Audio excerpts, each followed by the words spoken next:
Welcome back, everybody. Thank you for joining me here today so that we could discuss Coach Carter. So this movie stars Samuel L. Jackson as Coach Carter. He's the new head coach of a high school basketball team. And while everybody's kind of excited about like a new season and are we going to win, how well are we going to do on the court, he's far more concerned with how his players are going to do off the court.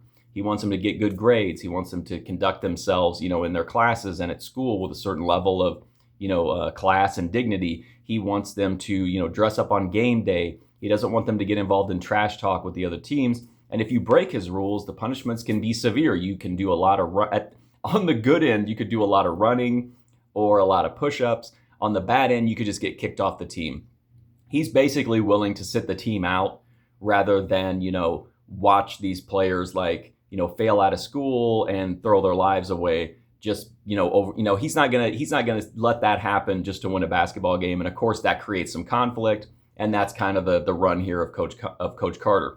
So I really like this movie, but I will say that talking about conflict, there is so little conflict in this movie. This is a 2-hour movie, and I would say there's like conflict for like 2 minutes max.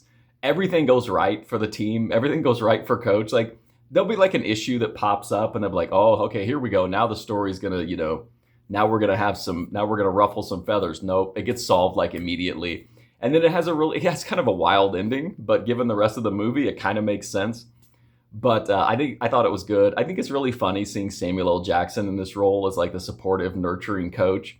But I think he does a great job, and I think that the rest of the cast is fine. I think the pacing is good. But here's the thing: at 2 hours, I can understand why people maybe wouldn't like the pacing of this movie, because it does seem like they win a lot of big games that you could have just you could have just ended the movie on, but they keep it going. And because there's not a lot of conflict, it makes you like wonder, like, they're just winning all the big games. Like, where's the suspense in all this, But it doesn't matter because to me anyway, because it's an entertaining movie. I love these underdog story, you get a ragtag group of people together to try to overcome. And but I had a good time with the movie, but I can definitely see why people might have issues with the almost complete lack of conflict, and then also some of the pacing issues maybe. But I think it's a fun movie, and I like to revisit it every once in a while, and I think it always holds up well. So that's my review for Coach Carter. If you want to check out more of my reviews, you can go right here on YouTube. I got a dedicated playlist. But until then, thanks for watching this one, and hopefully I'll see you soon.